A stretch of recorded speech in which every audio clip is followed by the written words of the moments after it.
अध्याय 2 सांख्ययोग गीतेचे सार. संजय उवाच.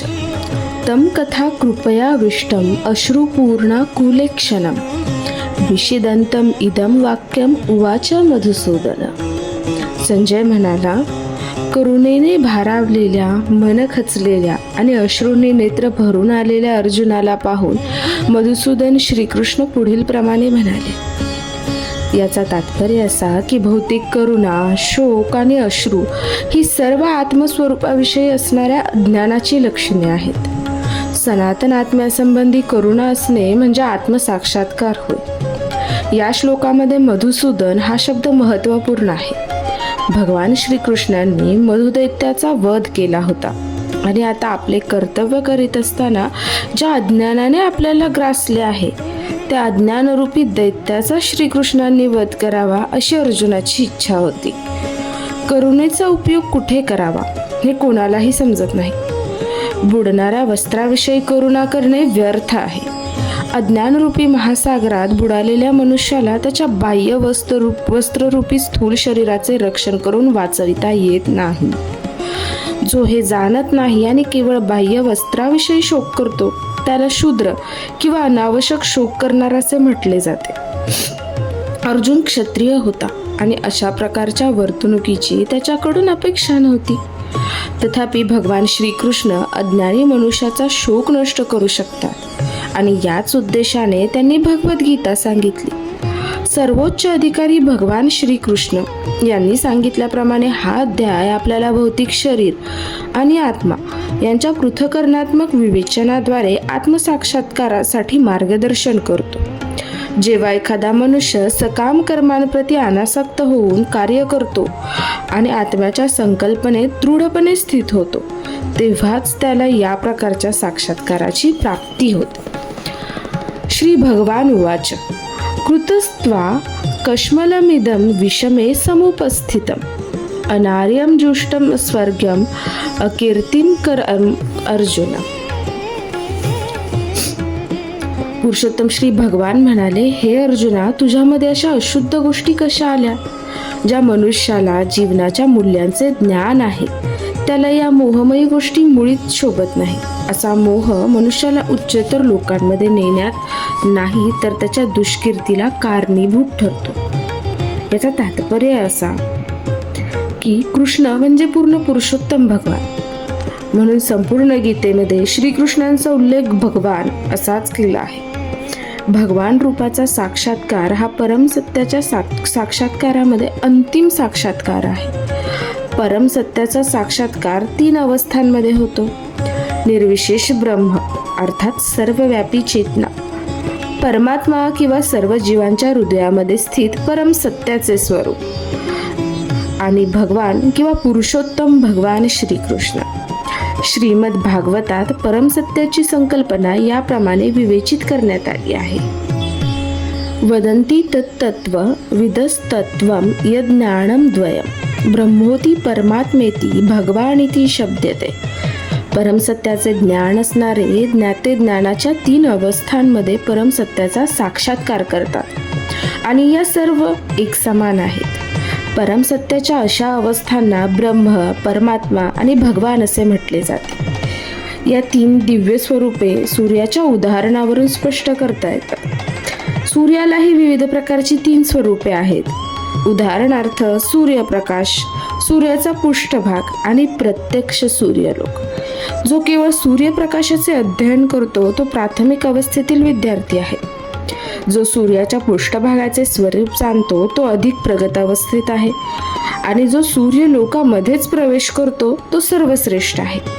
जे सामान्य विद्यार्थी केवळ सूर्यप्रकाश, त्यांचे विश्वव्यापकत्व आणि निर्विशेष अशा देदीप्यमान प्रकाशाचे स्वरूप जाणण्यात समाधान मानतात त्यांची तुलना परमसत्याच्या केवळ ब्रह्मस्वरूपाचा साक्षात्कार करू शकणाऱ्या उपासकांशी करता येईल. जो विद्यार्थी आणखी थोडा प्रगत आहे तो सूर्यगोलाचे स्वरूप जाणू शकतो आणि त्याची तुलना परमसत्याच्या परमात्मा स्वरूपाचा साक्षात्कार करून घेणाऱ्या उपासकाच्या करता येईल. जो सूर्यग्रहणाच्या अंतःप्रदेशात प्रवेश करू शकतो त्याची तुलना परमसत्याचा साकार रूपाचा साक्षात्कार करून घेणाऱ्या उपासकाशी करता येते. म्हणून सर्व प्रकारचे विद्यार्थी जरी परमसत्य या एकाच विषयाच्या अध्ययनात मग्न असले तरी भक्त किंवा ज्यांनी परमसत्याचा भगवान स्वरूपाचा साक्षात्कार केलाय ते सर्वश्रेष्ठ अध्यात्मवादी आहेत. सूर्यप्रकाश, सूर्यगोल आणि सूर्यग्रहातील आंतरिक व्यवहार हे एकमेकांपासून विभक्त करता येत नसले तरी 3 विविध अवस्थांचे अध्ययन करणारे विद्यार्थी एकाच प्रकारचे नसतात. भगवान या संस्कृत शब्दाचे स्पष्टीकरण व्यासवेदांचे पिता महान आचार्य पराशर मुनी यांनी केले आहे. संपूर्ण ऐश्वर्य, संपूर्ण बळ, संपूर्ण यश, संपूर्ण सौंदर्य, संपूर्ण ज्ञान आणि संपूर्ण वैराग्य यांनी युक्त अशा सर्वश्रेष्ठ व्यक्तित्वास भगवान असे म्हटले जाते. अत्यंत श्रीमंत, अत्यंत बलवान, अत्यंत सुंदर, अत्यंत प्रसिद्ध, अत्यंत ज्ञानी आणि अत्यंत अनासक्त असे अनेक लोक आहेत. पण कोणीही ठामपणे सांगू शकत नाही की आपल्याकडे संपूर्ण ऐश्वर्य, संपूर्ण बळ इत्यादी सर्व काही पूर्ण रूपामध्ये आहे. केवळ श्रीकृष्णच तसे ठामपणे सांगू शकतात, कारण ते पुरुषोत्तम श्री भगवान आहेत. ब्रह्मदेव भगवान शिव, नारायण किंवा कोणत्याही जीवाकडे श्रीकृष्णांइतके संपूर्ण ऐश्वर्य नाही. म्हणून स्वतः ब्रह्मदेवांनी ब्रह्मसंहितेमध्ये स्पष्टपणे सांगितले आहे की श्रीकृष्ण हेच पुरुषोत्तम श्री भगवान आहेत. त्यांच्या समान किंवा त्यांच्यापेक्षा श्रेष्ठ असा कोणी नाही. तेच आदिपुरुष किंवा भगवान आहेत आणि गोविंद या नावाने जाणले जातात. तेच सर्व कारणांचे परम कारण आहेत. ईश्वरः परमः कृष्ण सच्चिदानंद विग्रह अनादिरोग गोविंद अनादिरादि गोविंद सर्व कारण कारण. श्री भगवंताच्या गुणांनी संपन्न अशा अनेक व्यक्ती आहेत, परंतु श्रीकृष्णच सर्वश्रेष्ठ आहेत, कारण कोणीही त्यांच्याशी साम्य साधू शकत नाही. तेच परमपुरुष आहेत आणि त्यांचे शरीर शाश्वत, पूर्णपणे ज्ञानमय आणि पूर्णपणे आनंदमयी आहे. सच्चिदानंद तेच आदिपुरुष श्री गोविंद असून सर्व कारणांचे मूळ कारण आहेत. श्रीमद भागवतात सुद्धा पूर्ण पुरुषोत्तम भगवंतांचे अनेक अवतार सांगितले आहेत. परंतु श्रीमद भागवतात सुद्धा पूर्ण पुरुषोत्तम भगवंतांचे अनेक अवतार सांगितलेले आहेत, पण श्रीकृष्णांचे आदिपुरुष श्री भगवान असेच वर्णन करण्यात आले आहे आणि त्यांच्यापासून अनेकानेक अवतारांचा विस्तार होतो. एति चंशकलाः पुंसः कृष्णस्तु भगवान स्वयं इंद्रारिव्याकुलं लोकं मृडयन्ति युगे युगे. या ठिकाणी उल्लेखलेले भगवद अवतार म्हणजे भगवंतांची विस्तारित रूपे आहेत किंवा त्यांच्या विस्तारित रूपांची अंशरूपे आहेत. पण श्रीकृष्ण स्वतः पूर्ण पुरुषोत्तम भगवान आहेत. म्हणून परमात्म्याचे आणि निर्विशेष ब्रह्माचे उगमस्थान असणारे श्रीकृष्ण हेच पूर्ण पुरुषोत्तम भगवान परमसत्य आहे. पूर्ण पुरुषोत्तम भगवंतांच्या उपस्थितीत अर्जुनाचा आपल्या नातलगांविषयीचा शोक हा निश्चितच अशोभनीय आहे आणि म्हणून श्रीकृष्ण कुतः म्हणजेच कोठून या शब्दात आपले आश्चर्य व्यक्त करतात. आर्य म्हणून जाणल्या जाणाऱ्या सुशिक्षित समाजातील व्यक्तींकडून अशा प्रकारचे दौर्बल्य कधीच अपेक्षित नव्हते. आध्यात्मिक ज्ञानावर आणि जीवनमूल्यांवर आधारित असणाऱ्या समाजातील व्यक्तींनाच आर्य हा शब्द लागू पडतो. जीवनविषयक भौतिक संकल्पनेने पछाडलेल्या लोकांना जीवनाचे ध्येय हे परम सत्य श्री विष्णू किंवा श्री भगवान यांची प्राप्ती आहे, याचे ज्ञान नसते. ते भौतिक जगाच्या बाह्यातकारी रूपाद्वारे आकर्षले गेल्यामुळे त्यांना मुक्ती म्हणजे काय याचे ज्ञानच नसते. ज्या लोकांना भौतिक बंधनातून मुक्त कसे व्हावे याचे ज्ञान नसते त्यांना अनार्य म्हटले जाते. अर्जुन क्षत्रिय असूनही त्याने युद्ध करण्याचे नाकारल्यामुळे क्षत्रियांना नेमून दिलेल्या कर्तव्यांपासून तो भ्रष्ट होत होता. अशा प्रकारची भ्याड वृत्ती अनार्यांनाच शोभणारी होती. अशा रीतीने कर्तव्य भ्रष्ट होणे एखाद्याला आध्यात्मिक जीवनामध्ये प्रगती करण्यास सहाय्यक तर होतच नाही आणि या जगतामध्ये कीर्तिमान होण्याची संधी सुद्धा त्याला मिळत नाही. अर्जुनाच्या आपल्या नातलगांसंबंधीची तथाकथित करुणा भावना ही श्रीकृष्ण मान्य करत नाहीत. क्लैब्यम मास्मगमः पार्थम नैतत्वयुपद्यते क्षुद्रम हृदय दौर्बल्यम त्वत्वोत्तिष्ठम परंतपः. हे पार्थ, अशा दीन नपुसकतेची कास धरू नकोस. असे करणे तुला शोभत नाही. अंतःकरणाचे असे क्षुद्र दुबळे पण सोडून दे आणि हे परंतप उठ. याचा तात्पर्य असा की अर्जुनाला या ठिकाणी पृथेचा पुत्र म्हणून संबोधण्यात आले आहे. श्रीकृष्णांचे पिता वसुदेव आणि त्यांची पृथा ही बहीण असल्यामुळे अर्जुनाचे आणि श्रीकृष्णांचे रक्ताचे नाते होते. जर एखाद्या क्षत्रियाचा पुत्र युद्ध करण्याचे नाकारत असेल तर तो केवळ नावापुरताच क्षत्रिय राहतो, आणि जर एखादा ब्राह्मण पुत्र अपवित्र कार्य करत असेल तर तो सुद्धा केवळ नामापुरताच ब्राह्मण राहतो. असे क्षत्रिय आणि ब्राह्मण म्हणजे पित्याचे अपात्र पुत्र होत. म्हणून अर्जुनाने याप्रमाणे अपात्र क्षत्रिय पुत्र होऊ नये अशी श्रीकृष्णांची इच्छा होती. अर्जुन हा श्रीकृष्णांचा अत्यंत जिवलग मित्र होता आणि श्रीकृष्ण रथावर प्रत्यक्षपणे त्याला मार्गदर्शन करीत होते. परंतु या सर्व गोष्टी अनुकूल घडत असताना जर अर्जुनाने युद्धाचा त्याग केला तर ते त्याच्याकडून अपकीर्तिकारक कार्य घडले असते. म्हणून श्रीकृष्ण म्हणतात की अर्जुनाच्या ठिकाणी अशा प्रकारची प्रवृत्ती असणे हे त्याच्यासारख्या व्यक्तीला शोभण्यासारखे नाही.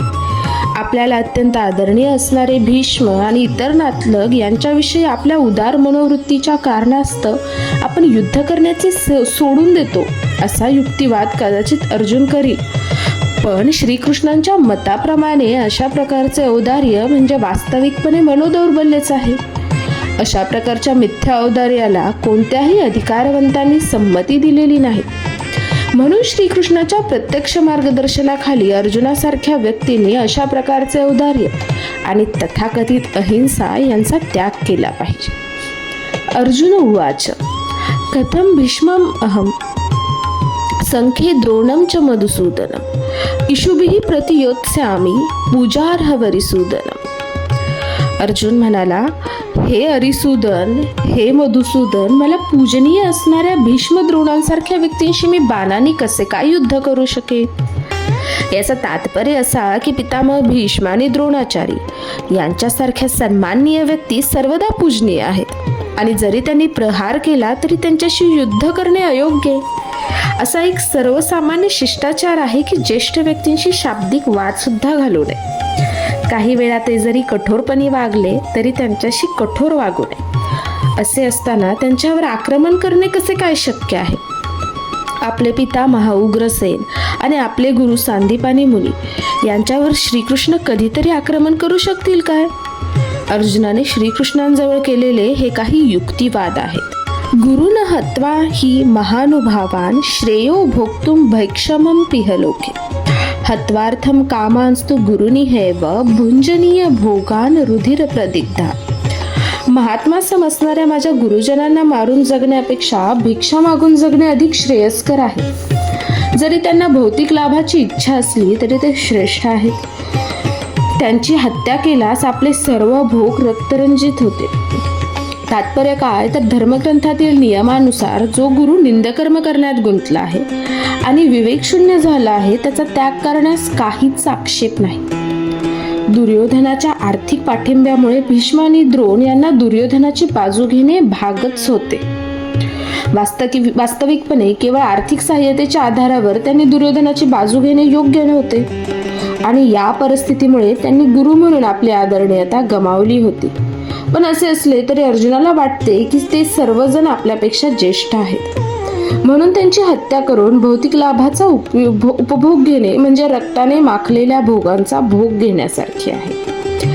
न चैतद्विज्ञम कतरन्नो गरियो यद्वा जयेम यदिवा नो जयेयु याणेव हत्वा न जिजीविषाम अस्ते स्वस्थितात प्रमुखे धृतराष्ट्रा. ज्यांच्यावर विजय प्राप्त करणे की ज्यांच्याकडून पराजित होणे या दोहोपैकी कोणती गोष्ट अधिक चांगली आहे हे आम्हाला कळत नाही. जर आम्ही धृतराष्ट्रपुत्रांची हत्या केली तर आम्हाला जगण्याची आवश्यकता नाही आणि तरी सुद्धा देखील युद्धभूमीमध्ये जे आमच्या समोरच उभे आहेत. तात्पर्य, जर युद्ध करणे हे क्षत्रियांचे कर्तव्य असले तरी युद्ध करून अनावश्यक हिंसा करावी की युद्धापेक्षा भिक्षा मागून जीवन कंटावे हे अर्जुनाला कळत नव्हते. युद्धामध्ये जर त्याने शत्रूवर विजय प्राप्त केला नाही तर भिक्षा मागणे हेच केवळ त्याच्या उदरनिर्वाहाचे साधन होणार होते आणि विजयाचीही शाश्वती नव्हती, कारण दोन्हीपैकी कोणताही पक्ष विजयी होऊ शकतो. जरी विजयश्री हातात माळ घेऊन वाट पाहत असली आणि पांडवांची बाजू समर्थनीयच होती, तरी धृतराष्ट्र पुत्रांचा युद्धात मृत्यू झाल्यास त्यांच्या अनुपस्थितीत जीवन कंठणे अत्यंत कठीण होते. अशा प्राप्त परिस्थितीत तो पांडवांचा दुसऱ्या प्रकारचा पराभवच होता. अर्जुनाने विचारात घेतलेल्या या सर्व गोष्टी निश्चितपणे सिद्ध करतात की तो भगवंतांचा केवळ महान भक्तच नव्हता, तर तो अत्यंत ज्ञानी होता आणि त्याचा आपल्या मनावर तथा इंद्रियांवर पूर्ण संयम होता. त्याचा राजवंशात जन्म झालेला असूनही त्याने भिक्षा मागून जीवन कंठण्याची इच्छा व्यक्त करणे म्हणजे अनासक्तीचे आणखी एक लक्षण होय. हे सर्व गुण आणि भगवान श्रीकृष्ण त्याचे अध्यात्मक गुरु यांच्या आज्ञेवरील त्याचा विश्वास दर्शवतो की खऱ्या अर्थाने सद्गुणी होता. यावरून सिद्ध होते की अर्जुन मोक्ष प्राप्तीसाठी सर्वतः योग्य होता. मनुष्याला जोपर्यंत इंद्रिय निग्रह करता येत नाही तोपर्यंत त्याला उच्चतर अशा ज्ञानावस्थेची प्राप्ती होण्याची शक्यता नाही आणि ज्ञान तथा भक्तीविना मोक्षप्राप्तीची शक्यता नाही. भौतिक संबंधांविषयी अर्जुनाला पुरेपूर जाण होती, परंतु त्यापेक्षा कितीतरी अधिक पटीने हे सर्व आध्यात्मिक गुणविशेष त्याच्याकडे होते. कार्पण्य दोषोपहत स्वभावः पृच्छामि त्वां धर्मसम्मूढ चेत यच्छ्रेयसानिच्छित्तं ब्रूहि तन्मे शिष्यस्ते अहम शाधीन मां त्वां प्रापन्नम. माझ्या दुर्बलतेमुळे मी माझ्या कर्तव्यचरणाविषयी गोंधळून गेलो होतो आणि माझी मनःशांती नष्ट झाली आहे. अशा स्थितीत माझ्यासाठी निश्चितपणे सर्वात श्रेयस्कर काय आहे यासंबंधी मी तुम्हाला विचारित आहे. मी तुमचा शिष्य आहे आणि तुम्हाला शरण आलो आहे. कृपा करून मला उपदेश करा.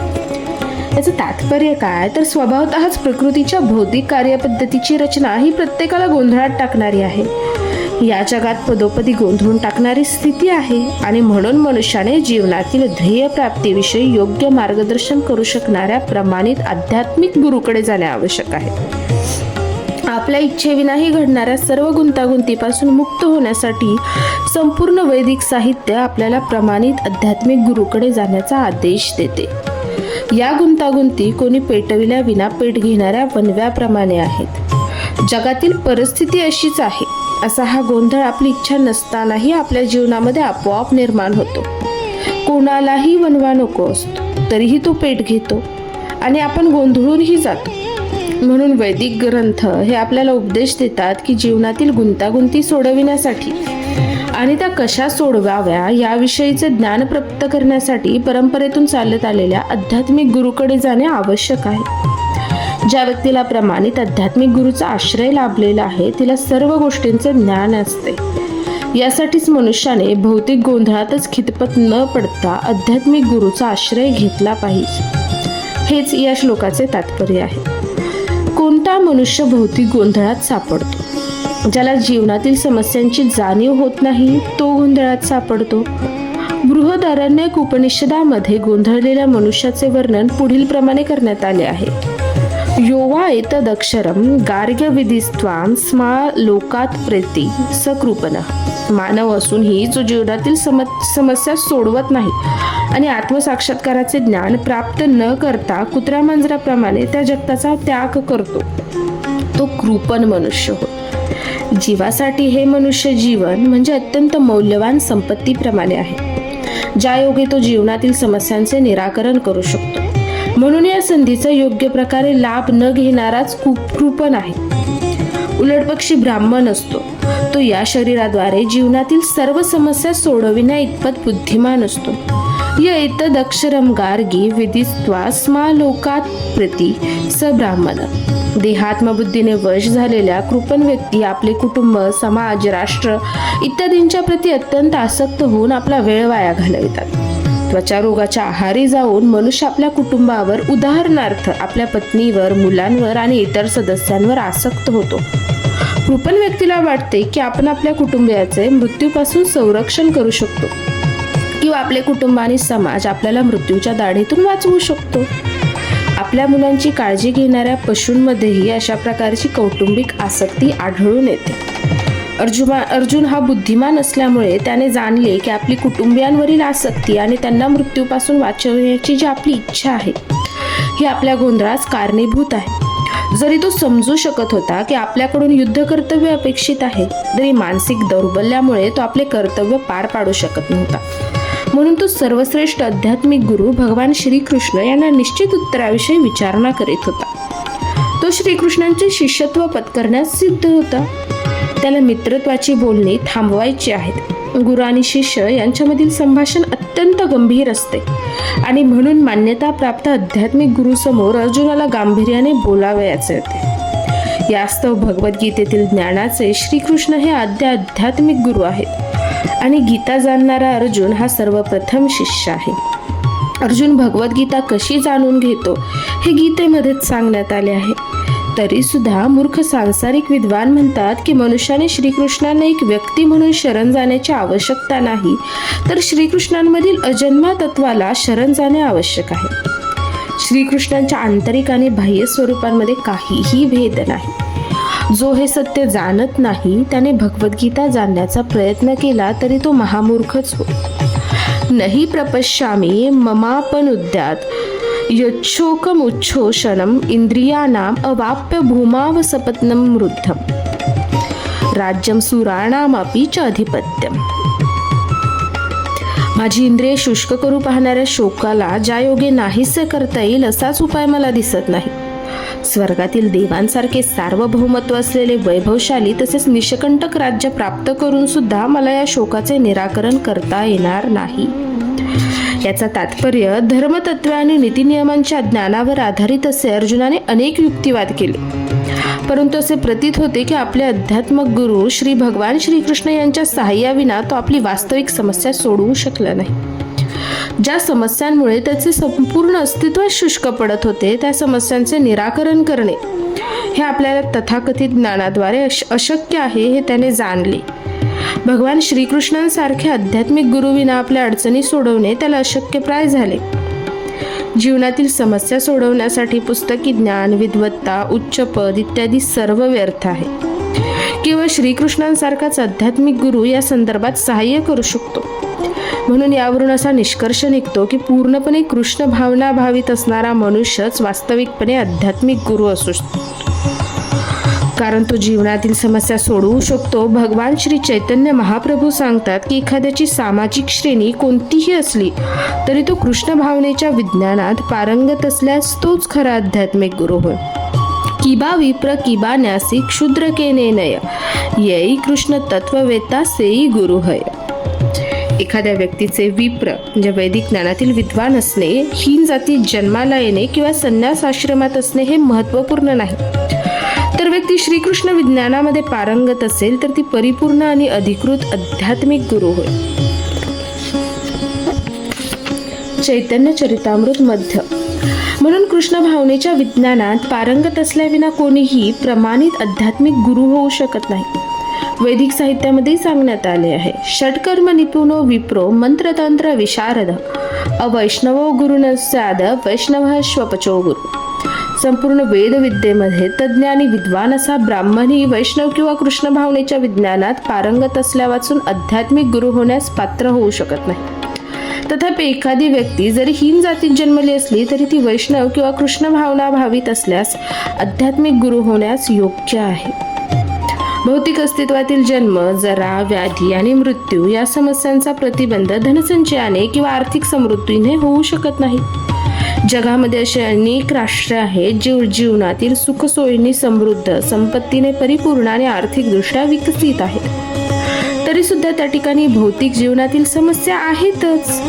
विविध मार्गांद्वारे ते शांती प्राप्त करण्याचा प्रयत्न करीत आहेत, परंतु त्यांनी प्रत्यक्ष श्रीकृष्णांकडून मार्गदर्शन घेतले किंवा कृष्ण भावनेचे विज्ञान स्पष्ट करणारे गीता, भगवतासारखे ग्रंथ श्रीकृष्णांच्या प्रतिनिधीकडून अर्थात श्रीकृष्ण भावना भावित व्यक्तीकडून समजून घेतले तरच त्यांना खरे सुख आणि शांती प्राप्त होऊ शकते. आर्थिक विकास आणि भौतिक सुखसोयींमुळे एखाद्याचे कौटुंबिक, सामाजिक, राष्ट्रीय किंवा आंतरराष्ट्रीय मदांधता यासंबंधीचे दुःख दूर होऊ शकत नाही. असे असते तर अर्जुनाने म्हटले नसते की पृथ्वीवरील प्रतिस्पर्धी विरहित राज्य किंवा स्वर्गलोकातील देवतांसारखे सार्वभौमत्वही माझा शोक दूर करू शकत नाही. म्हणून त्याने कृष्ण भावनेचा आश्रय घेतला. शांती तथा समाधान प्राप्तीचा तोच योग्य मार्ग आहे. आर्थिक प्रगती किंवा जगावरील सार्वभौमत्व याचा भौतिक प्रकृतीच्या प्रलयामुळे क्षणार्धातच विनाश होऊ शकतो.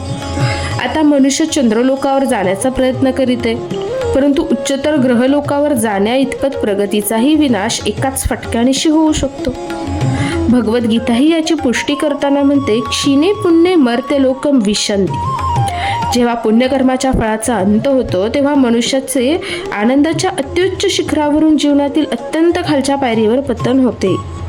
जगातील अनेक राजकारण्यांचे याप्रमाणे अधपतन झाले आहे. असे पतन केवळ अधिक शोकालाच कारणीभूत होते. यास्तव शोकमुक्तीसाठी आपण अर्जुनाप्रमाणेच श्रीकृष्णांचा आश्रय घेतला पाहिजे. म्हणून अर्जुनाने श्रीकृष्णांना निश्चितपणे आपल्या समस्यांचे निराकरण करण्यास सांगितले आणि तोच कृष्णा भावनामृताचा मार्ग आहे. संजय उवाच एवं मुक्त्वा ऋषिकेशं गुडाकेशः परन्तपः न योत्स्य इति गोविंद मुक्त्वा तृष्णी बभूवः. संजय म्हणाला, याप्रमाणे बोलून झाल्यावर परंतप अर्जुन श्रीकृष्णांना, हे गोविंद, मी युद्ध करणार नाही असे म्हणून स्तब्ध झाला. याचा तात्पर्य असा की अर्जुन युद्ध न करता युद्धभूमीचा त्याग करून भिक्षाटन करण्यास जाणार होता. हे समजल्यावर धृतराष्ट्राला निश्चितच आनंद झाला असला पाहिजे, पण शत्रूला मारण्या इतपत अर्जुन सक्षम आहे असे सांगून संजयाने धृतराष्ट्राची निराशा केली. थोडा वेळापुरता जरी अर्जुन आपल्या कुटुंबावरील प्रेमामुळे व्याकुळ झाला होता, तरी तो शिष्य म्हणून परमश्रेष्ठ अशा आध्यात्मिक गुरु श्रीकृष्ण यांना शरण गेला. यावरून असे दिसून येते की थोड्याच कालावधीत तो कौटुंबिक आसक्तीमुळे उत्पन्न झालेल्या या मिथ्या शोकातून मुक्त होईल आणि आत्मसाक्षात्काराच्या ज्ञानाने किंवा कृष्ण भावने परिपूर्ण होऊन निश्चितपणे युद्ध करेल.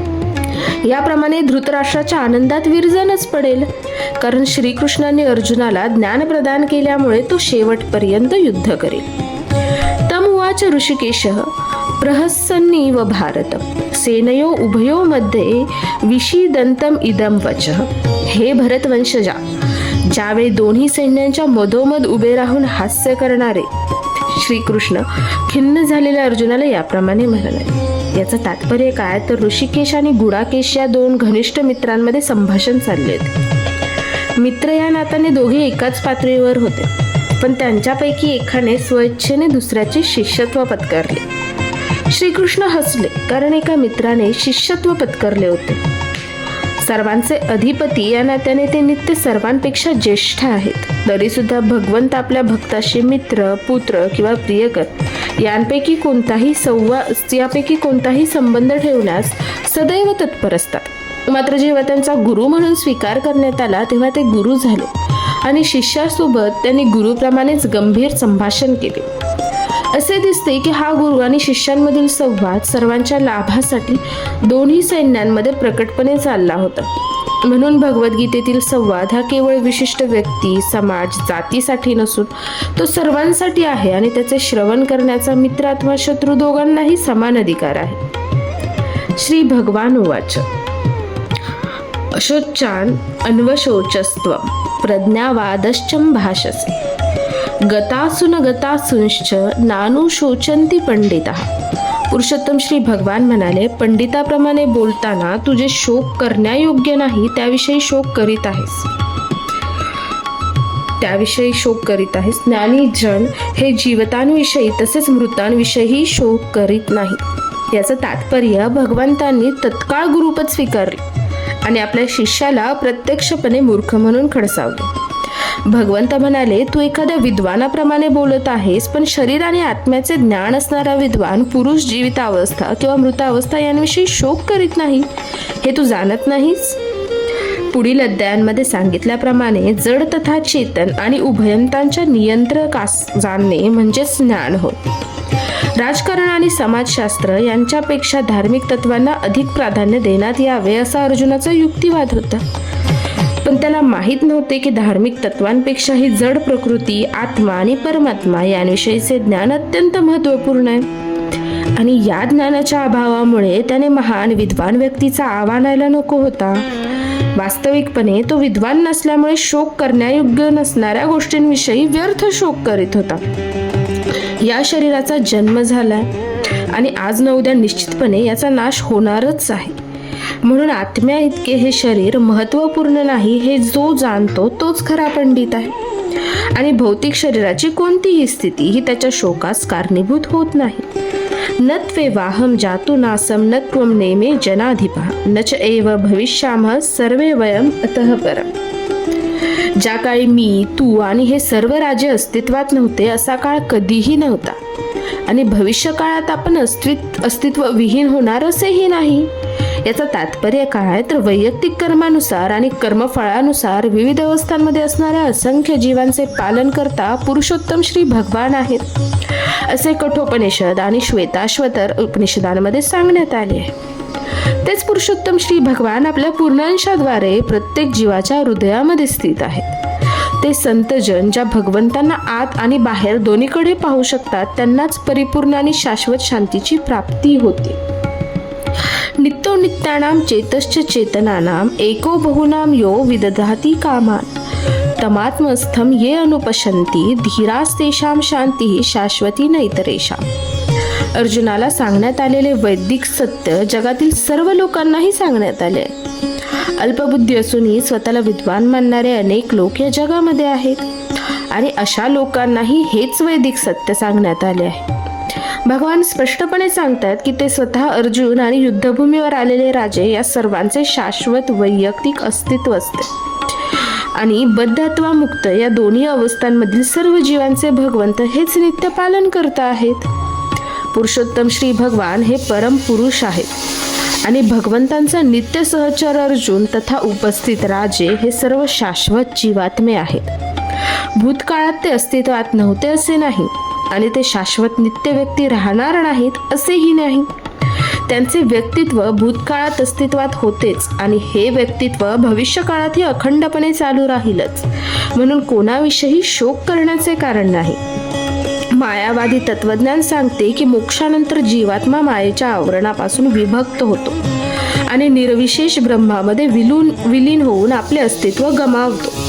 पण या सिद्धांताला सर्वश्रेष्ठ अधिकारी भगवान श्रीकृष्ण यांनी या ठिकाणी पुष्टी दिली नाही. तसेच केवळ बद्ध अवस्थेतच आपण वैयक्तिक अस्तित्वाचा विचार करतो या सिद्धांताला या ठिकाणी पुष्टी मिळत नाही.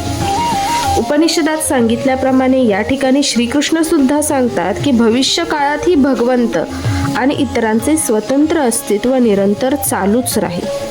श्रीकृष्णांचे हे विधान अधिकृत आहे कारण श्रीकृष्ण भ्रमित होण्याचा प्रश्नच उद्भवत नाही. जर जीवाचे स्वतंत्र अस्तित्व ही वास्तविकता नसती तर भविष्य काळातील जीवांच्या स्वतंत्र व्यक्तित्वावर श्रीकृष्णांनी इतका भर दिला नसता. यावर प्रतिवाद करण्यासाठी मायावादी म्हणू शकतील की श्रीकृष्णांनी स्वतंत्र व्यक्तित्वाविषयी सांगितलेले वचन आध्यात्मिक नसून भौतिक आहे. जरी हा युक्तिवाद मान्य केला की व्यक्तित्व हे भौतिक आहे तरी श्रीकृष्णांच्या स्वतंत्र व्यक्तित्वासंबंधी काय? श्रीकृष्ण आपल्या भूतकाळातील स्वतंत्र अस्तित्वाविषयी निश्चयपूर्वक सांगतात आणि भविष्य काळातील स्वतंत्र अस्तित्वाची निश्चितीही देतात. श्रीकृष्णांनी आपले स्वतंत्र व्यक्तित्व अनेकविध रीतींनी निश्चितपणे सिद्ध केले आहे आणि निर्विशेष ब्रह्म त्यांच्याहून गौण आहे असे घोषित करण्यात आले आहे. श्रीकृष्णाने आपले व्यक्तित्व सर्वत्र स्वतंत्र ठेवले आहे. जर हा त्यांचा अहंकारी सामान्य बद्ध जीव म्हणून स्वीकार केला तर त्यांनी सांगितलेल्या भगवद्गीतेला प्रमाणित शास्त्र म्हणून काहीच महत्त्व राहत नाही. मानवी दुर्बलतेच्या 4 दोषांनी युक्त सामान्य मनुष्य श्रवणयोग्य ज्ञानाचे शिक्षण देण्यास असमर्थ आहे. भगवद्गीता सामान्य साहित्याहून श्रेष्ठ आहे. कोणत्याही भौतिक जडवादी पुस्तकाची भगवद्गीतेशी तुलना होऊच शकत नाही. जेव्हा एखादा मनुष्य श्रीकृष्णांना सामान्य मनुष्य म्हणून स्वीकारतो तेव्हा भगवद्गीतेचे सर्व महत्त्व नाहीसे होते. मायावादी असा युक्तिवाद करतात की या श्लोकात जे अनेक तत्व सांगितले आहेत ते केवळ रूढीला धरून आहे आणि ते शरीराला उद्देशून सांगण्यात आले आहेत. परंतु यापूर्वीच्या श्लोकामध्ये अशा प्रकारच्या शारीरिक संकल्पनेचे पूर्णपणे खंडन करण्यात आले आहे. जीवांच्या शारीरिक संकल्पनेची पूर्वीच निंदा केल्यावर पुन्हा शरीरविषयक रूढीला चिकटून असणारे विधान श्रीकृष्णांद्वारे केले जाणे कसे शक्य आहे? म्हणून स्वतंत्र व्यक्तित्व आध्यात्मिक स्तरावर आधारित आहे आणि याची पुष्टी श्री रामानुजाचार्यांसारखे इतर आचार्य यांनीही केलेली आहे. गीतेत अनेक ठिकाणी स्पष्टपणे सांगण्यात आले आहे की भगवंतांचे भक्तच या स्वतंत्र आध्यात्मिक अस्तित्वाविषयी जाणू शकतात. पुरुषोत्तम श्री भगवान म्हणून श्रीकृष्णांचा द्वेष करणारे लोक या महान ग्रंथामध्ये खऱ्या अर्थाने प्रवेश करूच शकत नाहीत. अभक्ताद्वारे भगवद्गीतेतील शिकवणूक जगण्याचा प्रयत्न किंवा जाणण्याचा प्रयत्न म्हणजेच मधमाशीने मधाची कुपी बाहेरून चाटल्याप्रमाणे आहे. ज्याप्रमाणे एखाद्याला मधाची कुपी उघडल्या वाचून त्यातील मधाची चव घेता येत नाही, त्याचप्रमाणे या ग्रंथातील 4थ्या अध्यायामध्ये सांगितल्यानुसार भगवत भक्ताविना इतर कोणीही भगवद्गीता जाणूच शकत नाही. तसेच ज्या व्यक्ती भगवंतांच्या अस्तित्वाचा द्वेष करतात त्यांनाही गीतेमधील रहस्यास स्पर्शही करणे शक्य नाही. म्हणून गीतेवरील मायावादी टीका ही परमसत्याविषयीची अत्यंत दिशाभूल करणारी टीका आहे. श्री चैतन्य महाप्रभूंनी मायावादी भाष्य वाचण्यास मनाई केली आहे आणि असेही सूचित केले आहे की अशा मायावादी तत्वज्ञानाचा स्वीकार करणारा मनुष्य गीतेतील वास्तविक रहस्य जाणण्यास असमर्थ ठरतो. जर स्वतंत्र व्यक्तित्व भौतिक सृष्टीशी संबंधित असते तर भगवंतांनी गीतोपदेश करण्याची काहीच आवश्यकता नव्हती.